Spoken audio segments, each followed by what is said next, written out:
안녕하세요. 정대식입니다. 오늘은 좀 주제를 좀 달리해서 부동산의 시장 이야기를 좀 하고자 합니다.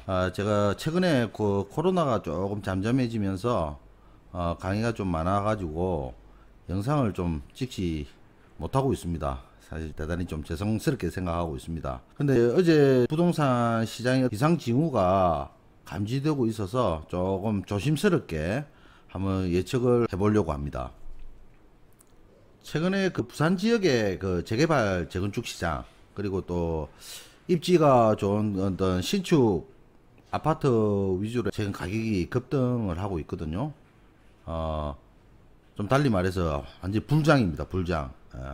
부산이 그 중에서 제일 핫한데요. 부동산은 이렇게 사실 뜨거운데 실물 경제는 좀 어떤가 이런 고민도 사실 좀 해야 될 시점에 왔다고 생각합니다. 경제 상황은 좀 심각하거든요. 굳이 말을 안 해도 다 아실 것 같은데 저번 달 5월 28일 날 0.75에서 0.5%로 25 베이시스 포인트를 기준 금리 인하를 했어요. 그 이유가 뭐겠습니까? 실제로 경기 침체를 막기 위해 이제 선제적으로 기준금리를 이제 인하를 한 거거든요.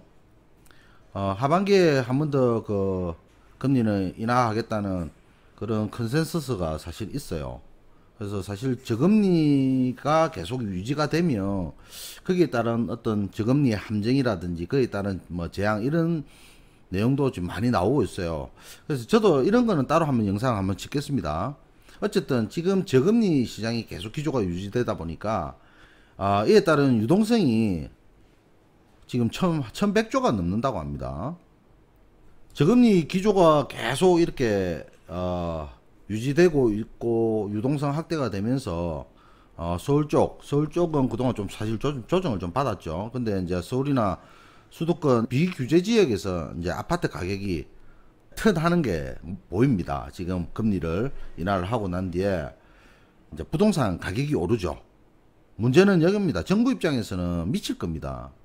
경제는 좀 살려야 되고 또 집값은 또 잡아야 되고 이 두 가지를 한꺼번에 잡을 수가 없죠. 그래서 이제 어제 6월 11일 날 그 6차 그 비상 경제 관련 그 중앙 대책본부 회의 겸 경제장관 회의를 이제 있었는데 서울하고 수도권의 집값이 이제 본격 반등 조짐을 보이니까 직접 경고를 하는 것 같습니다. 올 말에 이제 중금리 내리고 나니까 그게 바로 부동산 가격 급등으로 즉각 반응을 하니까 이런 고민을 좀 하는 것 같아요. 정부에서 규제 지역을 추가로 지정한다 뭐 이런 부동산 대책을 예고했는데 사실 신종 코로나 사태가 경기 위축을 엄청나게 불러오기는 하는데 집값은 오릅니다. 참 아이러니하죠. 우리가 실물 경제와 이런 내용을 사실 연관시켜서 설명하기가 상당히 어렵습니다.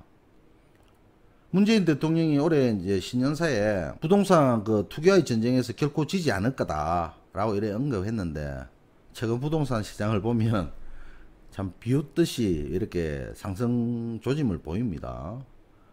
그러다 보니까 이제 정부의 비상이 걸렸다고 봐야 되는데 그래서 저도 지금 요 부분이 조금 고민을 좀 해야 될 시기인가 아닌가 이런 생각을 드는데 어쨌든 부동산과의 전쟁에 대한 정부 의지가 여전히 이제 확고하다라는 어떤 그런 내용을 시장에 이제 경고한다 이래 보는데 어제 6월 11일 날 이제 집값 상승 움직임에 대해 이제 홍남기 기재부 장관이 강하게 경고했죠. 부동산 후속 대책, 추가 대책을 갖다가 이제 나올 거라 봅니다. 그래서 지금 최근에 부산시의 이제 재개발 재건축 지역들에 대한 내용 그리고 좀 더 나아가서는 넓게 보면 서울 집값이 이제 좀 본격적으로 이제 반등을 하려는 그런 움직임이 좀 보이고 있어요. 그리고 이제 수도권 외 비규제 지역 그런 집값이 조금 움직이다 보니까 현재 대응에 나선 걸로 보이는데 어떻게 보면 학습 효과가 있었던 거죠. 먼저 선제적으로 대응을 안 하면 안 되겠다라는 어떤 그런 부분이 예의주시하고 있는 그런 내용이라고 보고 이때까지는 서울하고 수도권 쪽에서는 규제를 하고 있었기 때문에 주택 가격이 약간 조정이 좀 나오다가 최근에 이제 하락세가 이제 주춤해지면서 비규제 지역에 가격 상승세가 포착되니까 정부가 경각심을 가지는 거죠. 그러면서 이제 계속 예의주시하겠다. 계속 시장에다가 이제 스트레스 테스트를 하는 겁니다. 주택시장 이제 불안의 어떤 그런 내용이 나오면 언제든지 필요한 조치를 강구해서 시행하겠다라고 이렇게 이제 경고를 하는 겁니다. 실제로 그 코로나가 터지고 난 뒤에 경기 침체가 영향이 받는다고 하면서 실제로 3월 말부터는 부산 지역을 제외하고 서울 지역이나 대전, 대구, 강주까지는 약간 떨어졌거든요. 근데 이제 부산은 좀 달라요. 부산은 좀 다른데 부산은 나중에 좀 이야기를 하고, 어쨌든 이제 서울의 아파트 매매 가격이 이제 계속 내리다 구주가 계속 하락을 했다고 합니다. 근데 지난주 1일 기준으로 이제 이래 보합으로 들어선 것 같아요. 이래 이제 집값 상승세가 이렇게 이어진다라는 그런 판단하에 규제 방안을 다양하게 이제 검토하는 것 같은데, 조금 시기적으로 약간의 조정이 나올 그런 시점에 이렇게 규제를 하게 되면 사실 변곡이 생길 수가 있습니다. 변곡이 생기고 향후에 저는 부산 지역 같은 경우 좀 더 오를 수 있다라는 생각도 하고 있지만, 사실 좀 내심 조정을 좀 거쳐가고 가는 게 오히려 더 건강하지 않을까, 사실 이런 생각도 좀 하고 있습니다. 그래서 정부 입장에서는 이제 학습 효과라든지 이런 경험을 바탕으로 해갖고 이제 선제적인 대응을 하는 것 같은데, 만약에 규제 지역에 대한 지정, 특히 이제 부산 같은 경우에는 규제 지역을 다시 지정한다든지 또 대출 규제 이런 것들 좀 더 강하게 한다든지 이렇게 하게 되면 조금 타격은 오거든요. 수도권의 그 비규제 지역을 이제 투기 지역이나 또는 투기 가열 지구로 또 만약에 묶고, 또 기존의 조정 대상 지역은 투기 가열 지구로 격상하고, 이런 식으로 방안이 유력하게 거론이 되고, 또 지역적으로 해갖고 조정 대상 지역 전국적으로 이제 확대하겠다라는 부분에 대한 내용을 이야기를 합니다. 그러면서 이제 부산에 선제적으로 들어와 있던 이제 법인들, 요런 내용들에 대한 것들도 정부가 다 알고 있거든요. 그래서 신탁이라든지 법인 양도세 중과라든지 이런 카드도 좀 있는 것 같고, 어쨌든 지금 투자 수요가 몰려들어서 주변에 지금 집값이 좀 오르고 있는 그런 지역들은 언제든지 지금 조정 대상 지역으로 지정할 수 있습니다. 제가 제일 걱정하는 부분이 요런 부분입니다. 조정 대상 지역, 특히 부산 지역에 조정 지역에 대한 내용이 올 수 있지 않을까.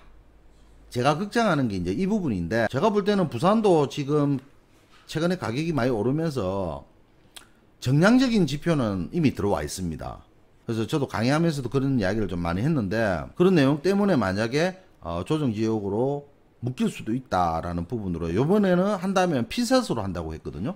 핀셋으로 해갖고 탁탁 찍어 갖고 하겠다라는 내용이 있기 때문에 우리가 예의주시를 해야 된다, 이렇게 보는 겁니다. 계속 전부 다 불장이니까 계속 조정 없이 오른다고만 생각해서는 안 되거든요.